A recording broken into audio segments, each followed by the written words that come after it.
Hi there, Lindsay here, the Frugal Crafter. Today I'm going to show you how you can turn a soda can into some really cute earrings. I was doing some groceries yesterday and I saw this box of Arizona iced tea and I just love the packaging. The print on the box and the cans are so pretty that I had to try it, and it's diet, so whatever, I tried it. It actually was decent. And I love the pattern, the geisha. It's just gorgeous. I made this card here with some of the chipboard from the box, and I also played with the can and made some earrings. So I'm going to show you how to do that today. Oh, speaking of trends like big earrings, which are nice because with the can it's so lightweight because it's just aluminum. Another trend, French braids. They are apparently coming back, and here's my new braid today. It's kind of a little sideways braid clipped up on the end. So easy and quick, and just thought I'd share that with you as well. So let's bring it on down to the mat, and I'll show you how to make these earrings. Here we go. Alright, I have all my supplies here to make our earrings, and the first thing that we need to do is we need to cut down a soda can. So this is a can that's full, so obviously I'm not going to jab my scissors into it, but basically you just poke your scissors in and cut the flat part of the can off. And you have something like this. Just be careful you don't cut yourself because these edges are sharp. Now I'm going to need to get in there and punch that area, so I'm just going to cut the flat area so I can get in with my punch. And this is just I like these lever punches. I actually broke my old Marvy punch, so I purchased this one last week. So let's hope that I keep this one intact. I think I want to get a little closer to some of those colors on the geisha, so I'm going to cut in a little bit more. You can see how easy it cuts with your regular scissors. So I'm just going to punch that. And I'm going to also do that on this side because you have two images on the can, so you can make both earrings from one can, which is kind of cool.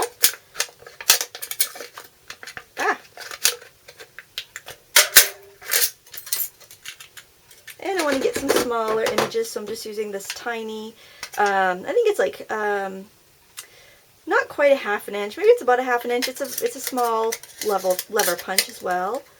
And you just want to position it somewhere where you have interesting designs. And do that to the other piece.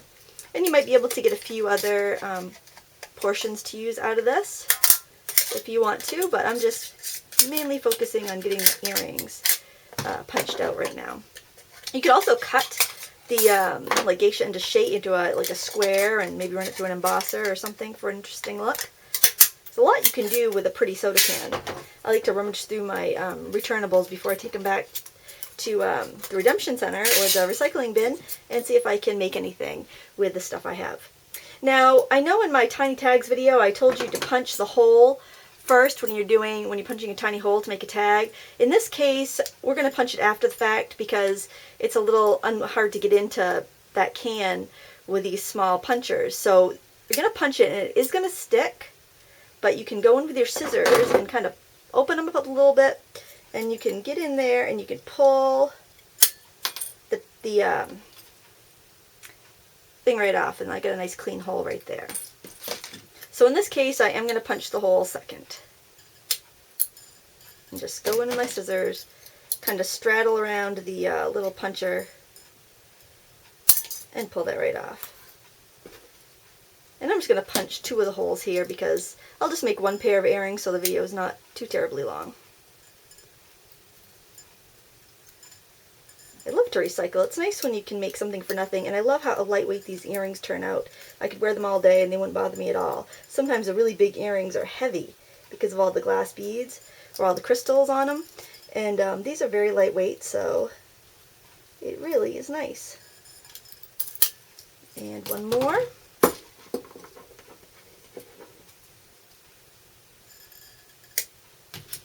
And you do want to be pretty close to the edge because when you put the earrings together, you're going to be using jump rings, and you need to be kind of close to the edge. But I'm going to show you how to make your own jump rings today too. Alright, so you're going to use something to make this kind of rounded. We're going to dome it, and I'm using a wooden dapping block, and this is by Vintage, and I picked this up at a local beading shop for $8.59. It'd probably be cheaper online. It's a pretty basic thing. You can probably find something around the house to do the same thing, but you've got a cube with a bunch of different domes cut in. And generally you would get these like stiff metal blanks, and you would tap on this little end with a mallet, and that's how you'd form your domes. But I tried that and I actually dented my wooden block, so I'm going to show you how I'm going to use these with soda cans. And I actually bought this to use with soda cans, so it works out pretty well. You have two little tappers, and one is a smaller dome and one is a bigger dome. And you want to start with the bigger one, and you also want to start with your biggest circle, which looks to be this one, I think. And then you just want to kind of press out from the center. You're going to get some wrinkles, and just go around and try to smooth them out a little bit. Like so. And I try to kind of rub it along the side. Now, I'm not using this the normal fashion, so if you looked up YouTube videos on how to use a dapping block, this is not what they're going to show you. They're going to show you the tapping. And you'll probably see some metal dapping blocks, which I think are much better suited to tapping. But for just using a soda can, just rubbing it with these dapping tools will do the trick. I'm going to switch to the smaller one and see if I can get up some of those wrinkles.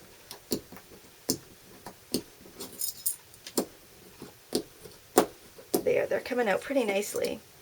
Now, if you want it more domed, you just start with a big one and you just switch it to the smaller blocks as you go. And I'll show you how to do that with my smaller circles. It is easier to do it with a smaller circle. I'm using a 1-inch circle here,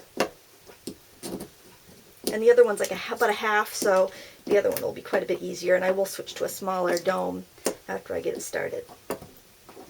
All right, and I got a nice domed piece of metal, and yes, you could do that on paper and make some really cool card or scrapbook embellishments as well. So, and it's so light that I wouldn't add any extra postage. It's really pretty cool.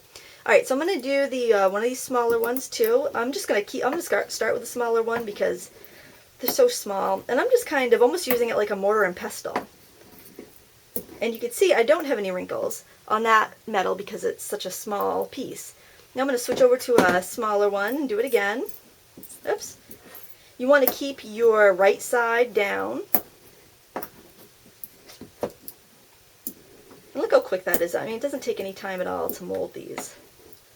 You might even be able to do it with a foam mat, but you get a perfect dome when you do it with the wooden block. But you know what? I mean, you could probably even go to the dollhouse section of your craft store and buy like a little wooden bowl or something, and get a little peg and do the same exact thing, or even, you know, your ball end stylus or clay stylus. That would probably work just as well. The doming also helps kind of take the sharp edges away, so you're less likely to be cut. I haven't been cut at all working with these. Knock on wood. Don't want to start now. Probably will happen now that I've said that it hasn't happened. Alright, so now we have our 3 pieces for one earring. Now I want to color the backs because all the colors on the front are very warm, like coppers and golds and reds and that pretty teal, which sets it off really nicely. So I want to color the backs as well. And I am going to use alcohol ink to do that. I don't want to get my mat all inky, so I'm just going to grab this piece of paper here. And I am simply going to dab in some gold. Better shape that up first. This is just the Adirondack ink. You could probably even use nail polish. It would be a thicker paint, but you know, you just want something that's not going to come off the backs here. I generally don't wear my earrings if I'm swimming or taking a shower, so I'm not too worried about it. I don't know how well this would hold up if you wore it in water, but you know, generally you don't with jewelry. At least I don't. I'm not going to worry about it. And then I'm just going to use a Q-tip to spread it around a little bit. That'll work a little bit easier than a blending tool since it is a small area and concave, and you kind of need to get in around the edges. And you can drip more color on after you've got a nice base color. Whoops, I'm getting some on the front, but I'm not going to worry about that because it's still going to be pretty. There, and as it dries, you get a better look at what the color's going to be. If you don't have alcohol inks, you could also just color it with a Sharpie. Easy peasy. There, didn't want it to be so uniform, so I'm just throwing a couple extra drops. And that will take a few minutes to dry, so don't rush that, okay? Now I want to show you how to make custom jump rings, because it's easy to find them in silver. You can find them in gold too, but I tend to, my gold ones were too small for this project. So what I did was I grabbed a barbecue skewer, and I've got my gold wire, my gold beading wire, which has gotten expensive. And I am just going to make a coil here. I am just very closely coiling this wire. And I usually just make enough for a project. I don't make them too far in advance. And I'm going to shove the coils together on the stick here. I hope you can see that all right. I'm clipping it off, and let me just hold that up there. I don't know if I don't think the camera's focusing on that, but we've got about half a dozen coils there, and I'm just going to slide it off the skewer. So it looks like I have a little spring here. See, that looks like a little spring. And now I'm going to use my wire cutters. And these are by Westrum Crafts, and I recommend these because they're $4. You can get them at Walmart, and they work so good. I actually have two pair, one pair for jewelry and one pair for craft jobs, like cutting the stems off of floral wire and stuff like that you know, might damage them. And you want to cut in a straight line right across all the spirals. And it will take a couple cuts probably, especially if you have more than just a couple. And I just go back and forth until I get through all my layers. And you can see you get little jump rings. You'll have a little waste on each end. But don't worry about that, it's not that much. So it's better to, you know, figure out how many jump rings you need and do them all at once, so you'll only have the two little waste bits. There we go. Let's check that they're all separated. Now, a lot of people don't know how to open a jump ring, and I'm no expert, but I will tell you, I do know this. You don't want to pull it apart and make like a U. You want to just kind of, let me see, can you see that on the, you just want to pull that so that you've got, I don't know if you can see that, so that you've got a space, but you don't want to stretch it out to make a U. Let me just look at my hand. This is your jump ring. You want to kind of pull it out like that, so you've got space to slide your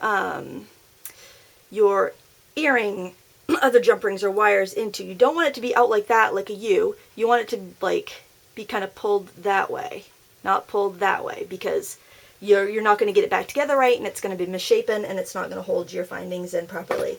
I hope that made sense. It sounded odd.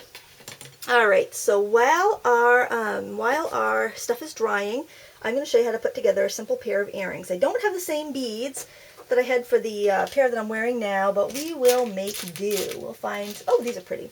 So I got a couple of yellow beads here. I'm just going to string them on an eye pin. The difference between an eye pin and a head pin is that at the end, instead of there being a little nail head, there is a little eye, kind of like a screw eye there. So I'm going to slide on my yellow bead, and I'm going to slide on one of these red beads here. And I store my beads by color, so that when I'm working on a project, I can just grab the box that has that color in it, and I don't have to bring everything I have upstairs in front of the TV where I like to bead, because the light's better, and it's just one of these kind of fun. Okay, so I got those two beads together, just right on an eye pin, easy peasy, and I'm going to make a loop for the earring finding. So I grasp the earring with my pliers.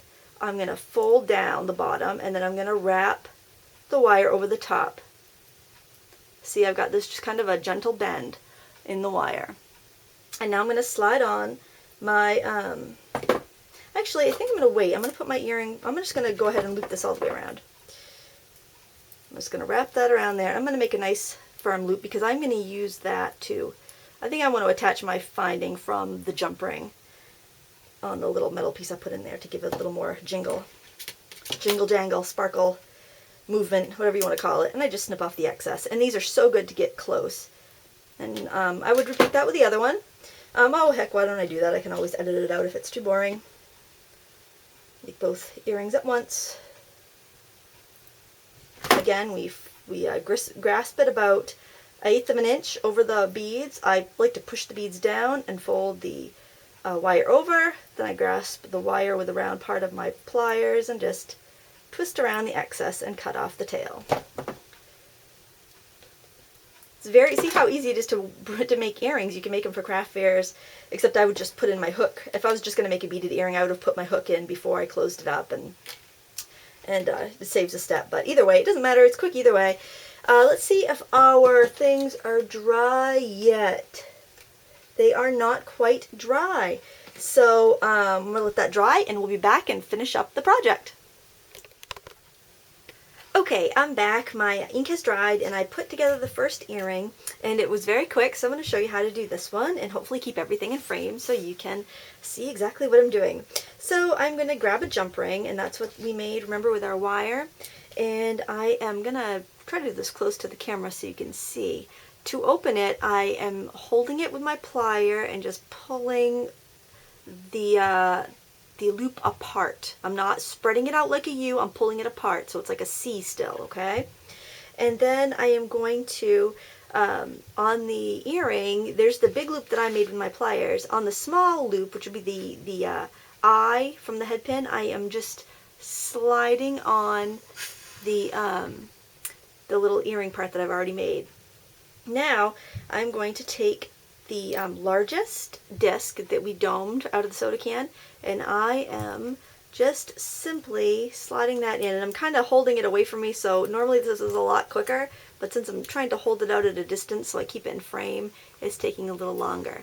So now, on that jump ring, I have the earring and I have the disc. Now to close it, now you can use 2 pliers, but this is really soft metal. I think it's in focus good if I hold it here. I'm just going to pull it closed. So I pulled it open and I pulled it closed. I did not stretch it out like a U. So that's just remember that. That's the important thing. Now I'm also going to add another disc on this jump ring. Now I could put them both on the same jump ring, but I wanted it to have more jingle, more movement. So the more jump rings that you add, the more movement your earring will have. So again, I've got a new jump ring. I'm opening it up by just twisting it, not pulling, not spreading it, twisting. Remember that. And I'm going to add that onto the jump ring that I just attached. There, it's in focus pretty good right there.